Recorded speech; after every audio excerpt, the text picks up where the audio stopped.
ఈనాటి తెలంగాణ గెజిట్ అధికారుల కేంద్ర కార్యవర్గ విస్తృతస్థాయి కార్యవర్గ సమావేశం Osmania university engineering college auditorium నిర్వహించడం జరిగింది. 33 జిల్లాల అధ్యక్ష కార్యదర్శులు, 2 స్పెషల్ బ్రాంచ్లు, హైదరాబాద్ సిటీ సెక్రటరీ బ్రాంచి, అదేవిధంగా 106 ఫోరమ్స్ అధ్యక్ష కార్యదర్శులతోటి ఈరోజు విస్తృత స్థాయి సమావేశం నిర్వహించుకుంటున్నాం. ఈ కార్యక్రమానికి హాజరైన నా తోటి రాష్ట్ర కార్యవర్గ మిత్రులకి, అదేవిధంగా electronic, print and social media మిత్రులందరికీ కూడా పేరు పేరున యావత్ తెలంగాణ గెజిట్ అధికారి పక్షాన నమస్కారాలు తెలియజేసుకుంటూ, మా ఎన్నికలు ప్రభుత్వం నిర్వహించబడిన ఎన్నికలు నిర్వహించుకొని 1 ఇయర్ పూర్తయింది. కొత్త ప్రభుత్వం వచ్చిన తర్వాత కూడా మా ఎలక్షన్స్ అయిన పిదప ఈరోజు పూర్తి స్థాయిలో ఎలక్షన్ నిర్వహించుకొని అన్ని 106 డిపార్ట్మెంట్కి 35 బ్రాంచులకి 42,000 మంది గెజిట్ అధికారులు, అందులో సుమారుగా 10,000 మంది మహిళా అధికారులు. ఒకటే అందరి అధికారుల్లో ప్రాథమిక సభ్యుల్లో సమస్యలు, గత ప్రభుత్వంలో ఉన్న సమస్యలు వందలాదిగా, సుమారుగా 450 పైగా డిమాండ్స్ పెండింగ్లో ఉన్నాయి. కొత్త ప్రభుత్వం వచ్చిన తర్వాత కోటి ఆశలతోటి కొంత మాకు ఇప్పుడు మాట్లాడడానికి పరిమితులు ఉన్నాయి.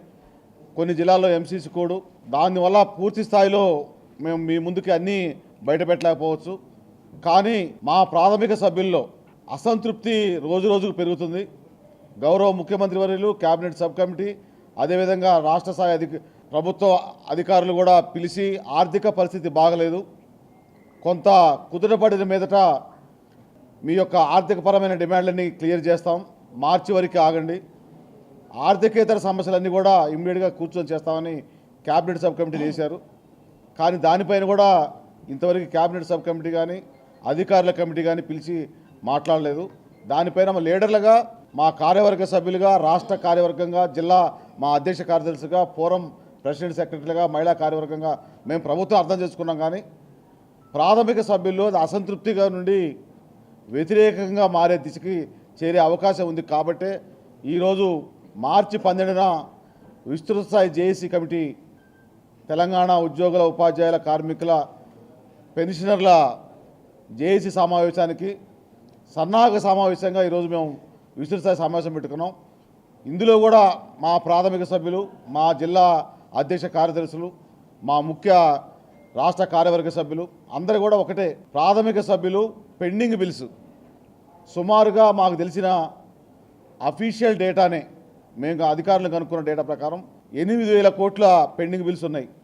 ప్రతి ఎంప్లాయీకి ఏదో ఒక బిల్లు సుమారుగా 1 లక్ష నుంచి 5 లక్షలు, కొంతమందికి 25 లక్షలు కూడా. ఇవన్నీ కూడా మా డిమాండ్ కాదు. పెండింగ్ బిల్స్ అనేది మేము ఆల్రెడీ పనిచేసిన కాలానికి బిల్లు చేసి శాంక్షన్ అయ్యి, ఆ శాంక్షన్ అమౌంట్కి ఈ నెలలో ఇన్కమ్ ట్యాక్స్ కూడా కడుతున్నాం. అమౌంట్ 2 లక్షలు శాంక్షన్ అయ్యి ఉంటే ఆ 2 లక్షలకి ఇన్కమ్ ట్యాక్స్కి 40,000 కూడా పే చేస్తున్నాం. కానీ ఆ 2 lakhs అమౌంట్ క్రెడిట్ కాలేదు. అవే కాకుండా పెండింగ్ బిల్స్లో సిపిఎస్ ఎంప్లాయీస్ వాళ్ళకి చెందాల్సిన కాంట్రిబ్యూషన్ కూడా సుమారుగా 2,000 కోట్లు, అంటే 10,200 కోట్లు పెండింగ్. 8,200 కోట్లు ప్లస్ 2,000 కోట్లు, 10,200 కోట్ల పెండింగ్ బిల్స్. అంటే ప్రతి ఎంప్లాయీకి ఏదో ఒక బిల్లు పెండింగ్ ఉంది. దీంతో పాటుగా పెన్షనర్స్, ఈ సంవత్సర కాలంలో రిటైర్ అయిన వాళ్ళు, మళ్ళీ వచ్చే సంవత్సరంలో రిటైర్ కాబోయే వాళ్ళు, రెగ్యులర్ పెన్షన్ తప్ప ఏ ఒక్క బిల్లు కూడా పాస్ కావట్లేదు. పిల్లగాళ్ళ పెళ్లి కొరకు, తల్లిదండ్రుల హాస్పిటల్ కొరకు, లేదు ఇంట్లో ఉన్న కుటుంబ సభ్యుల అవసరాల కొరకు, బయట తెచ్చిన అప్పుల కొరకు, కట్టాల్సిన ఇన్స్టాల్మెంట్స్ కొరకు 2 రూపాయలు 3 రూపాయలు వడ్డీకి తెచ్చిన చిరు ఉద్యోగులు చాలామంది ఉన్నారు. మా గెజిట్ అధికారులు కూడా ఫస్ట్ లెవెల్, సెకండ్ లెవెల్లో చాలా ఇబ్బందులు పడుతున్నారు. మేము పెండింగ్ బిల్స్ విషయంలో గౌరవ ముఖ్యమంత్రి గారు స్వయంగా చెప్పారు క్లియర్ చేస్తామని. కొంచెం దానిపైన మాకు అసంతృప్తి, మా పైన ఒత్తిడి, మేము ఏమీ చెప్పలేని స్టేజ్. కొంతమంది మా జిల్లాధికారులు ఇలా మాట్లాడారు, జిల్లా ప్రెసిడెంట్లు, మనం ఏది అడగటానికి కానీ ఈవెన్ మెంబర్షిప్ డ్రైవ్ కూడా పోవడానికి అవకాశం లేనంత అసంతృప్తి నెలకొంది. ఇవి పెండింగ్ బిల్స్ ఇమ్మీడియట్గా క్లియర్ చేయాలని చెప్పి మీ ద్వారా గౌరవ మా ముఖ్యమంత్రి గారిని, ఫైనాన్స్ మినిస్టర్ గారిని, డిప్యూటీ సీఎం గారిని కూడా కోరుతున్నాం.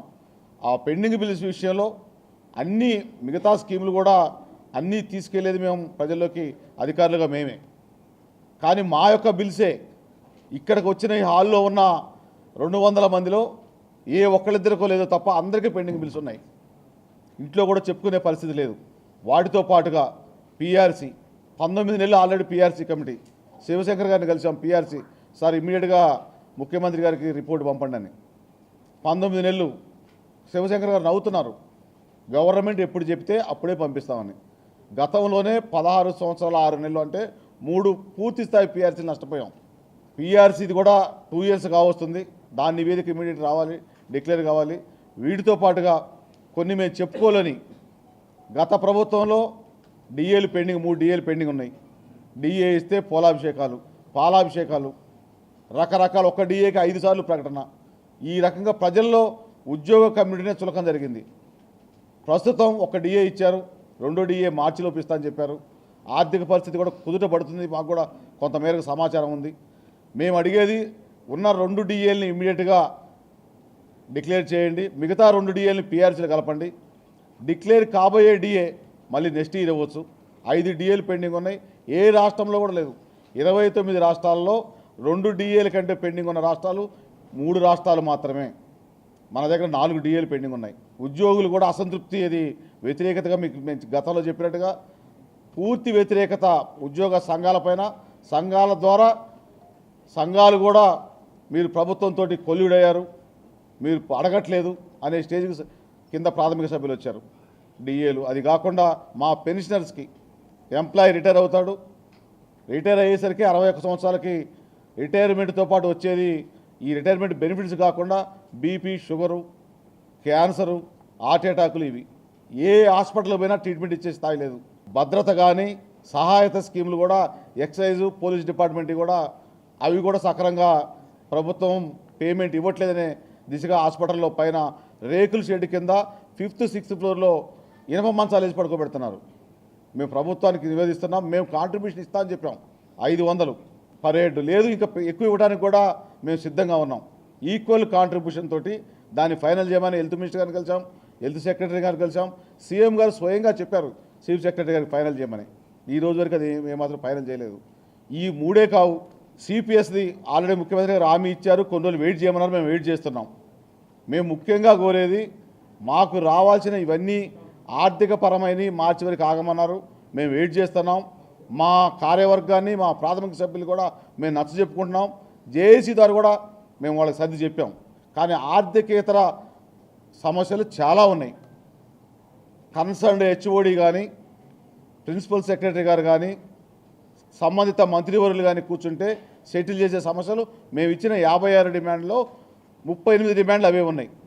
డిపిసిలు ఒక్క డిపార్ట్మెంట్ కాదు, మున్సిపల్ అడ్మినిస్ట్రేషన్ కావచ్చు, పంచాయరాజ్ కావచ్చు, మెడికల్ అండ్ హెల్త్ కావచ్చు, ఎంప్లాయ్మెంట్ కావచ్చు, ట్రెజరీ కావచ్చు, ఎక్సైజ్ కావచ్చు, అన్ని డిపార్ట్మెంట్లో కూడా డిపిసిలు పెండింగ్. రిటైర్ అయిపోతున్నారు. మేము అడిగేది ఒకటే, రిటైర్ అయిపోయే ముందు ఒక ప్రమోషన్ తీసుకుంటారు. మేము ఐఏఎస్ అధికారులు కూడా నమస్కరించి చెబుతున్నాం, మీకు వచ్చే ప్రమోషన్లు రెగ్యులర్గా మేము బోర్డు చూస్తుంటాం, ఏ రోజుకు ఆ రోజు మారుతుంటాయి. రొటీన్గా స్కేల్ ప్రకారం, ఆ టైం టేబుల్ ప్రకారం వస్తుంటాయి. మాకు రావాలంటే మీరు ఇస్తేనే వస్తాయి. మా పైన ఒత్తిడి పెరుగుతున్నది. ముఖ్యమంత్రి గారు క్లియర్గా ఇన్స్ట్రక్షన్ ఇచ్చారు, డిపిసిలు ఇమ్మీడియట్గా పెట్టాల్సిన కోరుతున్నాం. అదేవిధంగా ముఖ్యంగా కోరేది ఎంప్లాయీస్ సంఘాలకు సంబంధించిన జాయింట్ స్టాఫ్ కౌన్సిల్. నాకు తెలిసి ఈ 10 సంవత్సరాల్లో ఏ జిల్లాలో కూడా, ఏ జిల్లా కలెక్టర్ గారు కూడా ఒక్కసారి కూడా ఉద్యోగుల సమస్యలకు సంబంధించి జాయింట్ స్టాఫ్ కౌన్సిల్ మీటింగ్ పెట్టలే. కారణం ఏంటంటే అసలు జాయింట్ స్టాఫ్ కౌన్సిల్ అనేది ఈ 10 సంవత్సరాలు లేదు, రీకాన్స్టిట్యూట్ కాలే తెలంగాణ ప్రభుత్వంలో. జిఏడిలో జాయింట్ స్టాఫ్ కౌన్సిల్ పెట్టమని ఇప్పటికి 100 టైమ్స్ రిప్రజెంటేషన్ ఇచ్చాం. సిఎస్ గారికి కూడా ఇచ్చాం. దానికి ఆఫీసర్స్ కమిటీని వేయాలి. ఆ ఫైల్ కోసం 20 సార్లు పోయాం. Joint staff council, officers committee, రోజా రూల్స్, ఓడి ఫెసిలిటీసు, ఇవన్నీ కూడా ఆర్థికేతరమైనవి. ఇవి కూడా క్లియర్ అవ్వట్లేదు. ముఖ్యమంత్రి గారు క్లియర్గా చెప్పినా, సిఎస్ గారు చెప్పినా, దీనిపైన కూడా మేము నెక్స్ట్ జేఏసీలో తప్పనిసరిగా కార్యాచరణ తీసుకుంటాం.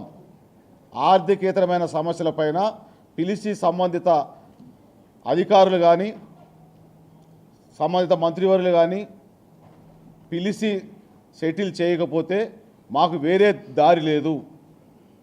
మా ప్రభుత్వమైనా, మేము కావాలని తెచ్చుకున్న ప్రభుత్వమైనా, మా రేవంత్ రెడ్డి సార్ అయినా, మాకున్న ఒత్తిడి అలాంటిది. అది ఒకటే కాదు, వెహికల్ బిల్స్ గురించి చెప్పాం, టీఏ బిల్స్ గురించి, అందరి అధికారులకి వెహికల్స్ ఇచ్చారు. పై లెవెల్లో ఉన్న అధికారులు ఎవరిది కూడా బ్యూరోక్రాట్స్ వెహికల్ బిల్స్ ఆగవు. మండల లెవెల్లో పనిచేసే, డివిజన్ లెవెల్లో పనిచేసే, జిల్లాల్లో పనిచేసే ఏ అధికారికి కూడా 2 సంవత్సరాల నుంచి వెహికల్ బిల్స్ పే చేయలేదు. అవి కూడా ఎప్పుడో 6 సంవత్సరాల కింద ఫిక్స్ చేసిన రెంటల్ అమౌంట్.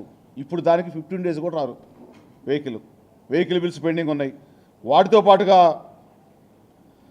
కాంట్రిబ్యూషన్ పెన్షన్ గురించి చెప్పాము. ఇవి కాకుండా ఇంకా చాలా డిమాండ్స్ ఉన్నాయి. ఎన్నికల టైంలో రొటీన్గా చేసే బదిలీలు తహసీల్దార్ కావచ్చు, ఎంపీడీఓలకు కావచ్చు, ఎక్సైజ్ డిపార్ట్మెంట్లో ఉన్న ఆఫీసర్ కావచ్చు, పోలీస్ డిపార్ట్మెంట్ కావచ్చు, సెంట్రల్ ఎలక్షన్ కమిషన్ వారి ఆదేశాల మేరకు, రాష్ట్ర ఎన్నికల కమిషన్ ఆదేశాల మేరకు అధికారుల్ని సొంత జిల్లాల నుంచి బదిలీ చేస్తారు. మేము అడిగింది అది ఆర్థికపరమైంది కాదు. కావాలని కక్షగట్టి సెక్రటరీ స్థాయిలో అధికారులు అవసరమా అని వారికి మాత్రం ట్రాన్స్ఫర్లు ఎక్కడికైనా అవుతాయి. వారానికి ఒకసారి అవుతాయి, నెలకు ఒకసారి అవుతాయి. మేము అడిగింది జిల్లా స్థాయి, మండల స్థాయి, డివిజన్ స్థాయి అధికారులు 300 కిలోమీటర్ల నుంచి 350 కిలోమీటర్లు పోతున్నారు. ఒక్కొక్కరికి 50 నుంచి 61 సంవత్సరాల మధ్య వయసులో ఉన్నారు. జర్నీకే 2 అవర్స్ పోతుంది. బీపీలు, షుగర్లు ఉన్నాయి. పాత జిల్లాలకి ట్రాన్స్ఫర్ చేయమని మంత్రివర్యులు కూడా ఆదేశాలు ఇచ్చున్నారు. ఆ ఫైల్ కోసం కూడా కనీసం 70-80 సార్లు తిరిగి ఉంటాం ఎలక్షన్ ట్రాన్స్ఫర్ బదిలీల గురించి. వీటితో పాటుగా కొత్తగా సెక్రటరియట్ ఎంప్లాయీస్ని 12.5% కోటాలో, జిల్లాలో ఉన్న డిస్టిక్ హెడ్ క్వార్టర్లో ఉన్న ఎంప్లాయీస్ని హెచ్ఓడీలో తీసుకుంటారు. హెచ్ఓడీలో ఉన్న ఎంప్లాయీస్ని సెక్రటరియట్కి తీసుకుంటారు. అది రూలు. సెక్రటరియట్ ఎంప్లాయీస్ కూడా జిల్లా అధికారులుగా, మండల అధికారులుగా రావచ్చు. గత 10 సంవత్సరాల నుంచి సెక్రటరియట్ నుంచి సుమారుగా 175 మంది జిల్లాలకి, మండలాలకి, డివిజన్లకు వచ్చారు, హెచ్ఓడీలకు వచ్చారు. కానీ జిల్లా నుంచి కానీ, హెచ్ఓడీల నుంచి కానీ ఒక్క ఎంప్లాయీ కూడా, నాన్ గెజిటెడ్ కానీ, గెజిటెడ్ కానీ ఒక్కరిని కూడా సెక్రటరీ తీసుకోలేదు. అది కూడా రిప్రజెంటేషన్ చేసి 6 నెలలు అయింది. రివ్యూ చేయమన్నాం. ఇవన్నీ ఏంటంటే ఎప్పుడు ఏది చెప్పాలన్నా ఫస్ట్ ఎలక్షన్స్, ఏదో ఒక ఎలక్షన్ కోడ్, ఏదో ఒక ఎమర్జెన్సీ, ప్రభుత్వానికి వచ్చినప్పుడు ఫ్లాగ్షిప్ ప్రోగ్రామ్స్, ఇచ్చిన హామీలు, దాన్ని చేయాల్సింది మేమే. మేము అడిగేది గొంతెమ్మ కోరికలు కాదు, ఆల్రెడీ హామీ ఇచ్చినవే.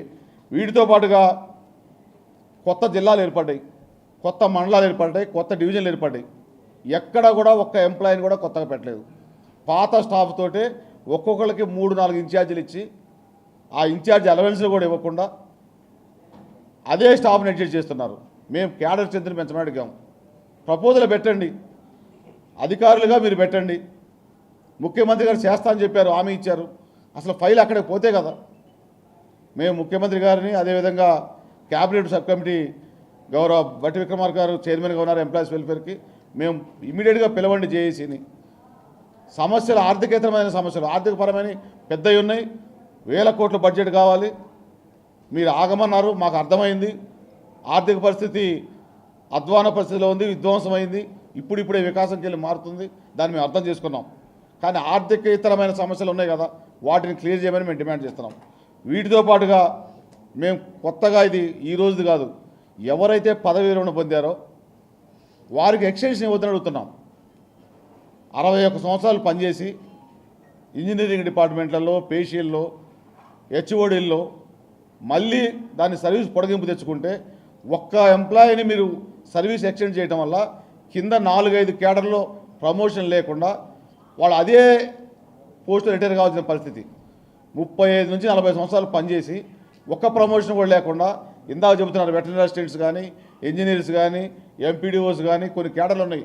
ఎందులో గెజిటెడ్ ఆఫీసర్గా జాయిన్ అవుతారో అదే ఆఫీసర్ రిటైర్ అవుతారు. పైన ఉన్న ఆఫీసర్లు మాత్రం అక్కడే ఉంటారు. ఎట్టి పరిస్థితులు ఎక్స్టెన్షన్ చేయొద్దన్నారు. గౌరవ ముఖ్యమంత్రి వర్యులు కూడా చెప్పారు, ఎవరికి ఎక్స్టెన్షన్ ఇవ్వద్దు అని ఆర్డర్స్ కూడా ఇచ్చారు. అయినప్పటికీ దొడ్డిదారిన ఇర్రెగ్యులర్గా ఎక్స్టెన్షన్లు ఇస్తున్నారు. వాటిని కూడా మేము మీ ద్వారా ముఖ్యమంత్రి గారి దృష్టికి, అదేవిధంగా చీఫ్ సెక్రటరీ గారి దృష్టికి కూడా తీసుకెళ్తాం. ఇవన్నీ తీర్మానాలు కూడా మేము అన్ని తీర్మానాలు చేసినాం. ఈ తీర్మానాల కాపీని కూడా గవర్నమెంట్కి సబ్మిట్ చేస్తాం. ఇది కాకుండా మేము చిన్న కోరిక అడిగింది, 1వ PRCలో ఎవరైతే పేరు రివిజన్ చేసుకోలేదో వాళ్ళకి 1 ఇయర్ పాటు డిస్టిక్ లెవెల్లో అడిగాం. దానివల్ల బడ్జెట్ భారం లేదు, చిన్న పేపర్ ఒక మెమోతో సరిపోతుంది. ఇప్పటికి 8 సార్లు రిప్రజెంట్ చేశాం. ఒకటో పీఆర్సీది కమిటీకి అప్పుడు ఎవరైతే పీఆర్సీ చేసుకోలేదో బిల్స్ ఫిక్సేషన్ చేసలేదో వాళ్ళకి మరొక 6 నెలలు టైం మేము అడిగాం. వారు చేసుకోవాలంటే సెక్రటరీకి రావాలి ఫైలు. ఎక్కడ మండల హెడ్ క్వార్టరు, ఎక్కడ డివిజను, ఎక్కడ జిల్లా, ఎక్కడ హెచ్ఓడి, సెక్రటరియట్లో ప్రిన్సిపల్ సెక్రటరీ గారు చేయాలి. అంటే ఆ పరిస్థితి చిన్న చిన్న సమస్యలన్నీ కూడా వీటన్నిటిని మేము అడిగేది 317 దాంట్లో కూడా మేము సజెషన్ చేసాం. కొన్ని నేటివిటీ మీద, కొన్ని స్పెషల్ క్లాజ్ మీద, సేవింగ్ క్లాజ్ మీద వీటిని కూడా పట్టించుకున్న నాదులు లేరు. వీటితో పాటుగా మా డిమాండ్ పోయినసారి మేము అడగంగానే ప్రభుత్వం సాధారణ బదిలీలు చేశారు. ఈ సంవత్సరం కూడా మనం అడుగుతున్నాం మేము సాధారణ బదిలీలు. ఎవ్రీ ఇయర్ క్యాలెండర్ ప్రకారం సాధారణ బదిలీలు చేయండి. దానివల్ల 4 years పూర్తయిన ఎంప్లాయీస్ అందరికి కూడా అవకాశం వస్తుంది. ఎప్పుడో 3 సంవత్సరాలకో 4 సంవత్సరాలకో సాధారణ బదిలీలు పెట్టడం వల్ల అందులో 40% క్యాప్ పెడితే 40% పెడితే ఉన్నవాళ్ళే వస్తారు. అవతల వాళ్ళకి 12 years అయిన ఆఫీస్లో అందరికీ 12 years 10 years 8 years అయినా కానీ 40% రాక వాళ్ళు అక్కడే పనిచేస్తున్నారు. గెజిటెడ్ అధికారులుగా 1వ లెవెల్ నుంచి 5వ లెవెల్ వరకు అధికారులుగా ఎవరు కూడా సొంత జిల్లాలోనో దగ్గర జిల్లాలోనో పనిచేయడానికి వీల్లేదు. దూరంగా పనిచేస్తుంటారు. 1 సంవత్సరం 2 సంవత్సరాలు అయితే ఓకే, 4 అయినా ఓకే, 8 10 సంవత్సరాలు చేస్తున్నారు. గౌరవ ముఖ్యమంత్రి గారిని కోరుతున్నాం, సాధారణ బదిలీలు లాస్ట్ ఇయర్ ఎట్లయితే చేశారో గవర్నమెంట్ రాగానే మళ్ళీ ఈ సంవత్సరం కూడా పిల్లల వెకేషన్ వచ్చినప్పుడు మే జూన్ కాలంలో సాధారణ బదిలీలు కూడా గతంలానే చేయాలని మా డిమాండ్. వాటితో పాటుగా పెండింగ్ బిల్స్, ఎంప్లాయీస్కి ఎమర్జెన్సీ బిల్స్ గ్రీన్ ఛానల్ ద్వారా క్యాన్సర్ పేషెంట్స్ కావచ్చు, పిల్లల మ్యారేజ్ కావచ్చు, రిటైర్ అయిపోయాక తల్లిదండ్రులకి ఇబ్బందులు ఉంటాయి, మ్యారేజ్లు ఉంటాయి, ఇళ్ళు కుదవబెట్టి ఉంటాయి, మార్టిగేజ్లు ఉంటాయి. వాటికి కూడా మాకు గ్రీన్ ఛానల్ ఇవ్వండి. మొత్తానికి కాకపోయినా మాకు తెలిసిన సమాచారం నెలకి 300 కోట్లే క్లియర్ చేస్తున్నారు. ఈ 15,000 కోట్లు క్లియర్ కావాలంటే ఈ సంవత్సరం రిటైర్ అయిన వాళ్ళు, రిటైర్ కాబోయే మళ్ళీ ఒక 10,000 మంది, వారితో పాటు పాత 12,000 మొత్తం కలిపితే సుమారుగా 15,000 కోట్ల పెండింగ్ బిల్స్ నెలకి 300 చేస్తే ఎన్ని సంవత్సరాలు పట్టాలి? ఈ 10 years 5 సంవత్సరాలు కూడా సరిపోదు. మేము దాన్ని గౌరవ డిప్యూటీ సీఎం గారికి, మా వెల్ఫేర్ సబ్ కమిటీకి చైర్మన్ కాబట్టి మినిమం 1,500 చేయండి. లేదు సీఎం రిలీఫ్ ఫండ్కి ఇచ్చినట్టే మాకు కూడా ఎంప్లాయీ రిలీఫ్ ఫండ్ పెట్టి ఎమర్జెన్సీ కేసులు ఉన్నాయి, క్యాన్సర్ కానీ, హార్ట్ పేషెంట్స్ కానీ, చనిపోయినప్పుడు వచ్చిన ఫినరల్ ఛార్జెస్ కానీ మా పెండింగ్ ఈ నెలలో ట్రాన్స్ఫర్ అయ్యి బిల్లు చేసుకోకపోతే నెక్స్ట్ మంత్ పెండింగ్ బిల్లు అది ఎప్పుడు వస్తుంది అంటే దైవాధీనం. 3 years పట్టచ్చు, 4 years పట్టచ్చు. మా ఉద్యోగుల సమస్యల పైన కూడా గౌరవ ముఖ్యమంత్రి గారిని, గౌరవ మంత్రివర్యుల్ని, సిఎస్ గారిని ఒక్కసారి పూర్తిగా దృష్టి పెట్టి 1 day or half day committee కానీ అఫీషియల్స్ కూర్చుంటే సాల్వ్ అయ్యాయి. సుమారుగా 400 సమస్యలు ఉన్నాయి. మేము ఇచ్చిన ప్రధానమైన 56 డిమాండ్లు కూడా ఆర్థికేతరమైనవి 38 ఉన్నాయి. మేము ఇచ్చిన అతి ప్రధానమైన 6 డిమాండ్లు అన్ని ఫైనాన్షియల్ సంబంధించినవి కావు. మేము డిఏలు కూడా అన్నీ ఇప్పుడే అడగట్లేదు, పీఆర్సీలు కలపమంటున్నాం. పెండింగ్ బిల్స్ కూడా టైం పెట్టి కంప్లీట్ చేయండి. ఏ జిల్లాకు పోయినా మాకు ఉద్యోగ సంఘ నాయకులుగా వెల్ఫేర్ కంటే కూడా pending bills token number note చేసుకోవటం, అమౌంట్ నోట్ చేసుకోవటం, రామకృష్ణారావు గారి పేషి ఎమ్మడి తిరగటమే మా ఉద్యోగ సంఘ నాయకులకి ప్రధాన డ్యూటీ అయింది. వేరే డ్యూటీ పోయి శాలరీ బిల్స్కి ఒక పైరవకారులాగా అక్కడ తిరగాల్సి వస్తుంది. తిరిగినా మా జిల్లా అధ్యక్ష కార్యదర్శులు కావచ్చు, మా కార్యవర్గం కావచ్చు, ఎక్కడికి పోయినా ఇది అడుగుతున్నారు, మన పైసలు మనం దాచుకునే డిమాండ్ కాదు అని. వీటన్నిటికంటే ముఖ్యమైనది cabinet sub committee, 3 man cabinet sub committee వేశారు. బట్టి విక్రమార్క గారు, డిప్యూటీ సీఎం గారు, మా జిల్లావాసి, నాకు చాలా దగ్గర. చైర్మన్గా పొన్నం ప్రభాకర్ గారు మరో మంత్రివర్యులు సభ్యులుగా, శ్రీధరబాబు గారు మరో మంత్రి సభ్యులుగా వేశారు. దానికి స్పెషల్ ఇన్వైటీగా మన కేసీఆర్ గారు కూడా ఉన్నారు. 2 సార్లు రిప్రజెంట్ ఇచ్చాం. సమస్యల తర్వాత ముందు మా వినండి, నాన్ ఫైనాన్షియల్ ఐటమ్స్ అని. మాకు వేరే రూమ్ లేక తప్పనిసరి అయి కార్యాచరణ గురే పరిస్థితి కూడా వచ్చింది. రేపు జరగబోయే మార్చి 12న విస్తృత స్థాయి జేఈ సమావేశం ఉంది. ఈ లోపుగా మేము అడగడానికి కూడా కొంత సంకోచించాల్సి వస్తుంది. మేము తెచ్చుకున్న ప్రభుత్వం, మా ముఖ్యమంత్రి గారు మాకు ఎనీ టైం పోయే అవకాశం ఉంది, కానీ ఏ పని కావట్లేదు. మిగతా వాళ్ళు కూర్చొని మాట్లాడండి, పని అవుతుంది. ఆర్థికేతరమైన ముందు కంప్లీట్ చేయండి, పిలిచి మాట్లాడండి. ముఖ్యమంత్రి గారు చెప్పిన, డిప్యూటీ సీఎం గారు చెప్పిన, మేము మీ ద్వారా ప్రభుత్వాన్ని కోరుతున్నాం, మీ మేనిఫెస్టోలో మన మేనిఫెస్టోలో పెట్టినాయి. మేము అవసరమైతే తెలంగాణ రాష్ట్రంలో మిగతా రాష్ట్రాల కంటే 29 రాష్ట్రాల కంటే మీ అందరికి మీడియా మిత్రులు తెలుసు 8.2 అవర్స్ పనిచేస్తున్నాం. అసలు 8 అవర్స్ డ్యూటీ, గవర్నమెంట్ డ్యూటీ. మిగతా స్టేట్లలో 5 గంటలు, 7 గంటలు, 8 గంటలు చేసేవాళ్ళు. హైయెస్ట్ పనిచేసేది తెలంగాణలో ఉన్న ఎంప్లాయీస్ 8.2 అవర్స్. అయినప్పటికీ మా ముఖ్యమంత్రి గారి కోసం, మేము తెచ్చుకున్న ప్రభుత్వం కోసం ఇంకొక గంట అదనంగా పనిచేస్తాం. మా హక్కులు రాయితీల విషయంలో మాకు ఒత్తిడి వస్తుంది. మేము తప్పనిసరి పరిస్థితిలో మీటింగుల్లో పెట్టుకొని మీ ద్వారా మేము ప్రయత్నం చేసేది మా ప్రాథమిక సభ్యులకి, అదేవిధంగా జేఏసీ ద్వారా 10 లక్షల ఉద్యోగులకి, 206 సంఘాలకు చెప్పాల్సి వస్తుంది. మా గెజిట్ అధికారులుగా కూడా మాకు జనరల్గా ఉండే ఇండివిజువల్గా సమస్యలు పెద్దగా ఏముండవు. పాలసీ మ్యాటరు, డిఏలు ఉన్న డిఏలు అని ఇస్తే 15,000 జీతం పెరిగిద్ది ఒక సాధారణ ఎంప్లాయీకి. పిఆర్సీ ఇస్తే ఇంకో 15,000 పెరిగిద్ది. 30,000 ఒక సగటు ఎంప్లాయీకి శాలరీ పెరిగిద్ది. పెండింగ్ బిల్స్ క్లియర్ చేస్తే ప్రతి ఎంప్లాయీకి 1,00,000 నుంచి 2 లక్షలు ఇమ్మీడియట్గా చేసిన పనికి కూలీ, జీతం, వేతనం వస్తుంది. చేసిన పనికి ఎప్పుడో 2 సంవత్సరాల క్రితం రావాల్సిన బాకీలు కొన్ని ఎట్లున్నాయంటే, జీపీఎఫ్ లోన్ పెడితే లోన్ అమౌంట్ రికవరీ అయిపోయిన తర్వాత కూడా ఒరిజినల్గా దాని మెయిన్ అమౌంట్ ఉంటుంది కదా, ఆ అమౌంట్ క్రెడిట్ కాలేదు. నిన్న మొన్న కొంతమంది మనం ఎంప్లాయీస్ చెబుతున్నారు, ఈ మంత్ నెక్స్ట్ మంత్ 2 నెలలు కూడా పూర్తిగా ఇన్కమ్ ట్యాక్స్ కట్ అవుతుంది. పూర్తి శాలరీ ఏదైతే టోకెన్ జనరేట్ అయిపోయిందో 2 లక్షలు 3 లక్షలు ఏదైనా జీపీఎఫ్ అడ్వాన్స్ ఏదైనా తీసుకుంటే ఆ అమౌంట్కి ఇన్కమ్ ట్యాక్స్ కట్ అవుతుంది. అసలు ఒరిజినల్ అమౌంట్ ఇంతవరకు రాలేదు. అది ఎవరికి చెప్పుకునే స్టేజ్ లేదు. మేము అడిగేది కూర్చోబెట్టి మాట్లాడమంటున్నాం. ఇవన్నీ కూడా మేమేదో వ్యతిరేకంగా యాజిటేషనో కార్యాచరణ కాదు, మా ప్రాథమిక సభ్యుల్లో ఉన్న అసహనం, అశాంతి అన్నీ అవుతున్నాయి. మన ప్రాధాన్యత లేదు. నో డౌట్ ప్రభుత్వానికి ఫస్ట్ ప్రాధాన్యత రైతులు, పేద ప్రజలు, మహిళలు, వ్యవసాయ కార్మికులు. కానీ మన ప్రాధాన్యత కూడా 6 7 ఉండాలి. అసలు మన గురించి మాట్లాడట్లేదు. 1.5 year కావస్తుంది అనే దాంట్లో ఈరోజు పూర్తి స్థాయిలో విస్తృత స్థాయి సమావేశంలో చర్చించుకున్నాం.